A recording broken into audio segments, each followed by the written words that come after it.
Iram dhati al-imadi, walikuwa ni wataalamu wa majenzi, wahandisi wa kujenga.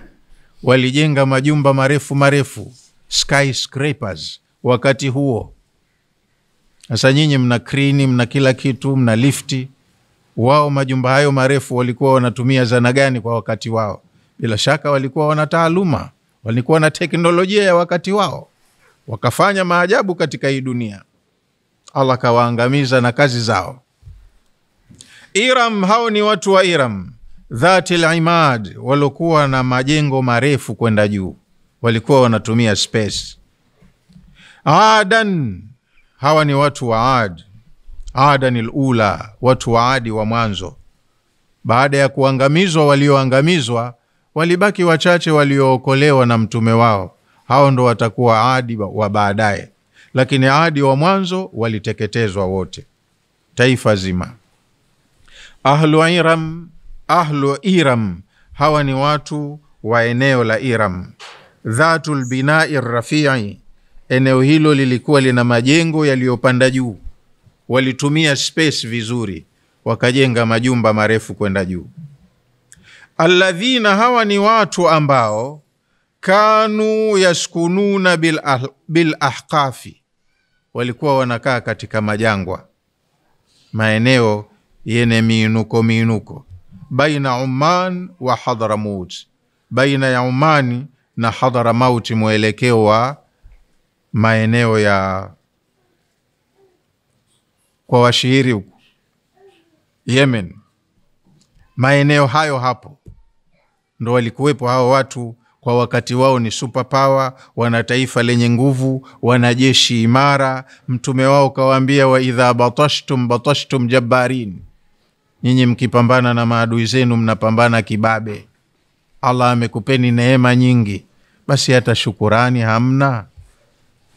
Ndo wakatamka maneno ya jeuri mengi tu, na hawakumsikiliza wala hawakumheshimu mtume wao. Allati, hawa watu wa Iram ni watu ambao lam yukhlaq mithluha fil bilad, hawajaumbwapo tena mfano wao katika miji mingine. Ni watu wa aina yake. Allati, hawa ni watu ambao lam yukhlaq, hawajaumbwapo tena, Allah hajaumba tena, mithluha, mfano wa watu hao, fil biladi, katika miji mingine, kwenye zama zilizofuata baada ya wao. Hajaumba tena Allah kama hao. Ndo dunia kila ikienda, kila siku watu tunaokuja tunapungua kimo, tunapungua unene, umri wetu unakuwa mfupi. Hiyo mijitu ya siku hizo inaishi miaka mingi, halafu mtu kapanda juu, na kazi ndo hizo walizokuwa wanazifanya. Maajabu kabisa yalikuwa. Mali nyingi walikuwa nazo, jeshi kubwa wakatengeneza, wababe walikuwa. Allah anasema hajaumba tena kama hao. Waliofuata walikuwa wanapungua kidogo.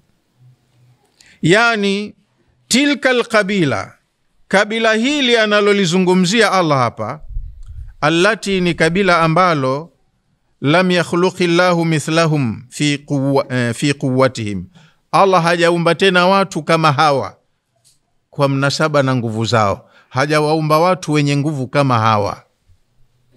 Washiddatihim, na ujasiri wao au ukali wao kwenye mapambano na kazi wanazofanya, Allah hajaumba tena mfano wa hao.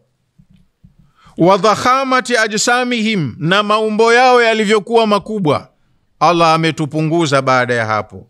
Hajaumba tena Allah watu wenye maumbo makubwa kama hao. Wal maqsudu, makusudio ya Allah kusema hivi, hawa ni watu ambao hawajaumbwa tena katika miji mingine. Makusudio yake, min dhalika, kwa Allah kusema kauli hiyo, takhwifu ahli Maka, anawakhofisha watu wa Maka. Nyinyi mnayemsumbua huyu mtume wa mwisho, nyie kama nani? Nyie hamjapewa chochote katika walivyopewa wenzenu waliopita kabla yenu, na hao wababe waliopita kabla yenu nimewaangamiza. Nyinyi mnasumbua nini? Mnajivunia kipi? Ni watu wa kupulizwa mkateketea tu mara moja, hamna kitu. Kama ni kwa kujisifia umbo, mali, umri mkubwa, wajisifie wa zamani, nao wameteketea, sio nyinyi. Nyinyi mnajivunia nini? Ndo makusudio ya hili swala. Anaulizwa Mtume, na kila anayesikia hili swali anaulizwa na yeye. Alam tara kaifa faala rabbuka biad, hujaona namna gani Mola wako alivyowafanya watu wa Adi? Na ukatolewa huo wasifu ili sisi tutengeneze picha. Hawa watu hawakuwa watu wa kitoto, walikuwa watu tofauti na sisi. Nguvu, walikuwa na nguvu zaidi.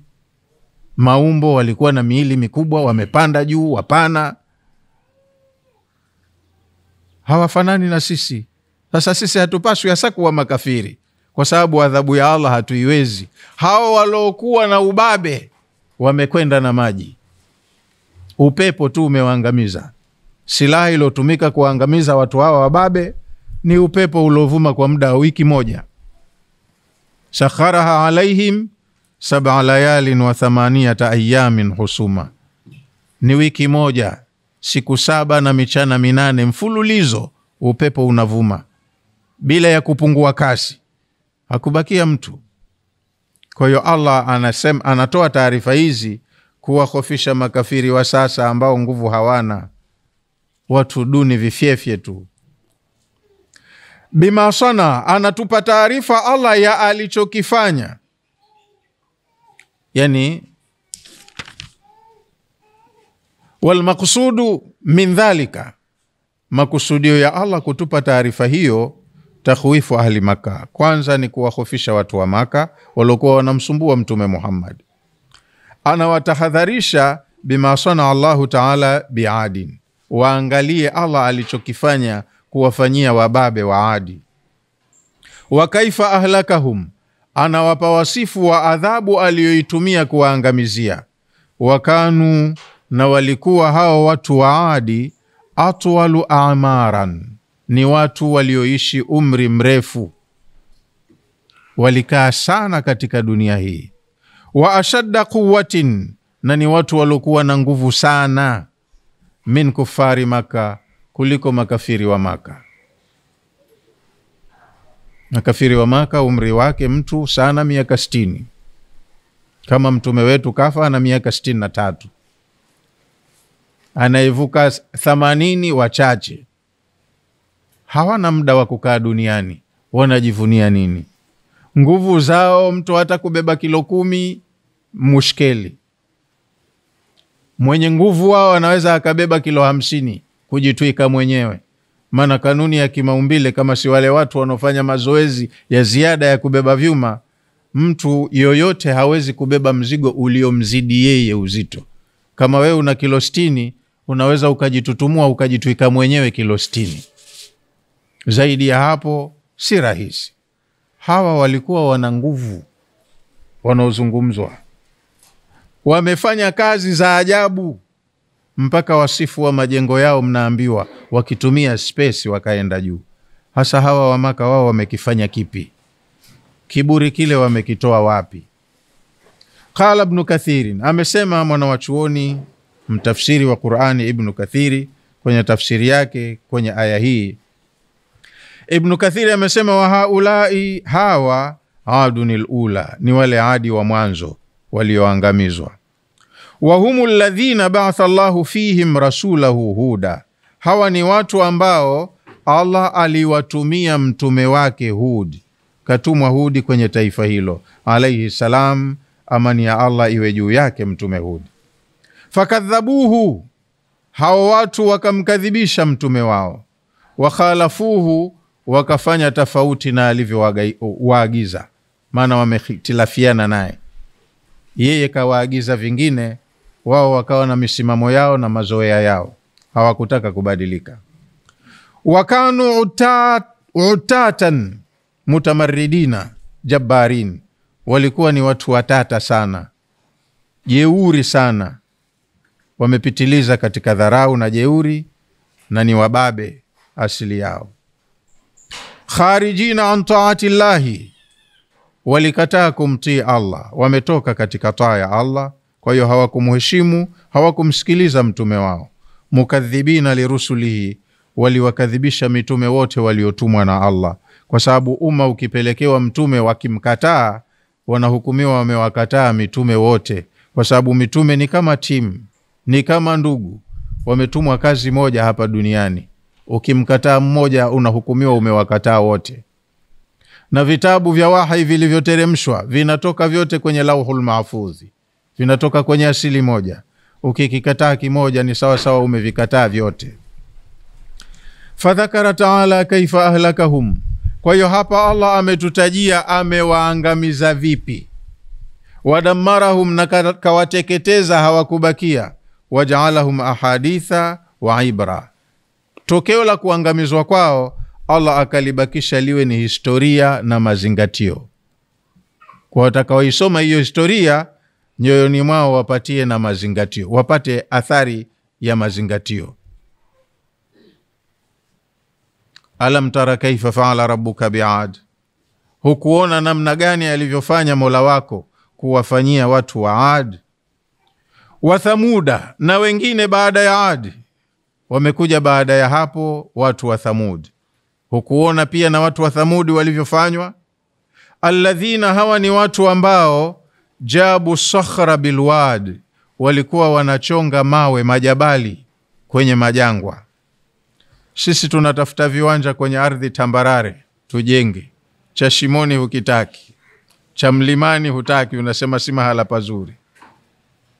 Wao walikuwa wanaenda majangwani kwenye ile milima ya mawe, ndo viwanja vyao. Mtu anasema mlima huu wangu. Kwa hiyo mlima unasarifiwa, mtu anachonga kwa zana za mikono. Akatengeneza mlango wa mbele, akaingia ndani akatengeneza ukumbi, dining room, sitting room, living room, bedroom, ikatengenezwa nyumba, ikatolewa madirisha, na ndani ikawa na wasaa mzuri. Watu wakajenga majumba ya fahari kwenye mawe, kazi ya sanaa ya kuchonga mawe. Thamudi wamefanya hivyo. Wa Thamuda, hujapata habari pia za watu wa Thamud? Alladhina, hawa ni watu ambao jabu sakhra, walikuwa wanachonga mawe bilwadi, kwenye majangwa yao yale. Wanaingia mle watu wanachukua jiwe, hili langu, anachonga nyumba kwenye jiwe. Yani wakadhalika Thamud, hujapata pia taarifa ya watu wa Thamud? Alladhina qata'u sakhra aljibali, hawa walikuwa wanakata miamba ya majabali au ya milima. Wanahatuha, wakawa wanachonga ndani ya mawe. Buyutan, wanatengeneza nyumba. Biwadi alqura, kwenye eneo mashariki ya kati, hapo linaitwa Wadul Qura. Hapo ndo walipokuwa wanaishi watu hawa. Na inasemekana mpaka wameangamizwa walikuwa wana miji 70. Miji sio nyumba, miji 70 iliyotengenezwa kwa nyumba za aina hiyo za kuchonga, mpaka wameangamizwa. Kanu yanhituna min aljibali buyutan aminin, walikuwa wanajenga nyumba imara kwenye majabali. Kanu yanhituna, walikuwa wanachonga, min aljibali, katika majabali, buyutan aminin, nyumba ambazo ni imara, anaishi humo, anaishi mahala salama. Wakanat masakinuhum fil hijri baina alhijaz wa Tabuk, maskani au makao makuu ya taifa hili ilikuwa ni eneo linaloitwa Hijri. Jina lao jingine wanaitwa ashabul hijri. Hawa Thamud walikuwa kwenye hilo eneo linaloitwa Hijri. Eneo hili lilikuwa lipo mashariki ya kati, baina alhijaz wa Tabuk, baina ya Maka na Tabuk.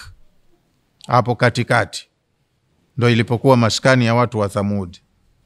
Qala almufassirun, wanasema wanawachuoni wataalamu wa tafsiri, awwalu man nahata aljibala wasukhura, watu wa mwanzo kuchonga majabali na mawe ya mwamba, warikhami, na sehemu ambazo ni ngumu, Si kawaida kwa sasa watu kutengeneza makazi. Kabila tu Thamud, makazi hayo waliyatengeneza kabila ya Thamud, watu wa Thamud. Wakanu liquwatihim, na hawa nao walikuwa wana nguvu. Kwa hiyo walikuwa kwa sababu ya nguvu zao, yukhrijuna sukhura, wanatoa yale mawe yale, wayunaqibuna aljibala, wanatoboa au wanachokoa majabali, wayajalunaha buyutan, wanayatengeneza mlendani ni nyumba, lianfusihim, kwa ajili ya makazi yao. Mtu anatengeneza nyumba kwa kuingia ndani ya jiwe, akachonga, akalisarifu anavyotaka, akatengeneza nyumba nzuri tu ya salama, ya fahari, ya kuishi na familia yake. Waqad banau 1700 madinatin, na anasema wamejenga miji, sio nyumba. Banau, wamejenga 1700 madinatin, miji 1400. Miji 1700 na 700, 1700 madinatin, miji. Kulluha bilhijarati, miji hiyo yote ilikuwa ni sanaa, architecture yake ni hiyo, kuchonga mawe. Biwadi alqura, kwenye hilo eneo linaloitwa Wadi alqura. Na hawa nao walikuwa wana nguvu, lakini kwa mujibu wa kauli ya Allah, watu wa Adi ndo walitangulia mwanzo, na kasema hajaumba watu kama hao mfano wake. Nguvu za hawa wachonga mawe zilikuwa ndogo kuliko nguvu za watu wa Adi. Mnaipata hiyo picha? Mnaenda vizuri na kauli za Allah? Kwa hiyo nguvu zilipungua kidogo, lakini na hawa nao walikuwa jeuri vile vile. Wamesoma, wanakuta katika historia kilichowasibu wenzao kwa kosa la ukafiri, na wao wakafanya vile vile. Anachoambiwa mtume na watu wake wa umati wake, wajifunze kilichopita, wao wajifananishe na hao. Wana ubavu kweli? Wengine wababe waliokuja baada ya hao, wa Firauna. Hamjapata pia taarifa za Firaun dhil autadi, aliyekuwa na vigingi. Wa Firauna dhil autadi, na Firauni aliyekuwa na vigingi. Autad ni jamu au plural ya neno watad. Watad ni pegi, kama vile sisi tukijenga, tukifunga nyuzi za kuweka alama za kiwanja, tunaweka pegi mle. Au watu wakitengeneza hema, basi hema lile shuka lake au canvas, turubali, linakuwa linapigiliwa kwa pegi huku, linakazwa vizuri lihimili upepo. Kwa hiyo zile zinazopigiliwa kushikilia hema ni autadi pia. Sasa kaitwa Firaunu dhul autadi kwa nini? Yani wa Firauna dhil autadi. Wakadhalika hujaipata vile vile taarifa au habari Firaunu taghiyati aljabbar. Huyu Firauni muasi aliyekuwa mbabe. Dhil junudi waljumui waljuyushi, alikuwa na majeshi, ana raia wengi wanaomtii, alikuwa na vikosi tofauti tofauti. Katika mtu aliyebuni kwenye ufalme wake vikosi vingi ni Firauni. Mtindo wake wa kuendesha nchi na mfumo wa ulinzi na usalama labda ndo wanauiga watu wa zama hizi. Kabla ya Firauni, alichokifanya Firauni huko nyuma hawakufanya method kama hiyo. Kwa hiyo kaitwa Firaunu dhil autadi kwa sababu alikuwa ni Firaunu ataghia. Kwanza ni mtu alikuwa kamkataa Mungu, hakutaka kusikia habari ya Mungu, yeye mwenyewe kajiita Mungu. Akasema ma alimtu lakum min ilahin ghairi, mimi sifahamu kama mna Mungu mwingine zaidi yangu mimi. Firauni. Alafu akasema ana rabbukumul a'la, kama yuko Mungu Rabbu, mimi ndo wa juu zaidi kuliko huyo mnayemfikiria. Huyo Firauni. Dhil junudi, alikuwa na majeshi. Jundiyun ni jeshi, kama hapa kwetu Tanzania tuna majeshi ya ulinzi, yale yanayopigana kulinda mipaka yetu. Waljumui, alikuwa na wafuasi wengi. watu wengi wanamheshimu na wanamtii. Hawakumsikiliza mtume wa Allah kwa sababu ya kumtii mfalme wao Firauni. Waljuyushi, jundiyun ni jeshi na jaishun ni jeshi vile vile, lakini hii aljuyushi ni kwamba alikuwa na mtindo wa kutengeneza vikosi mbalimbali mbali.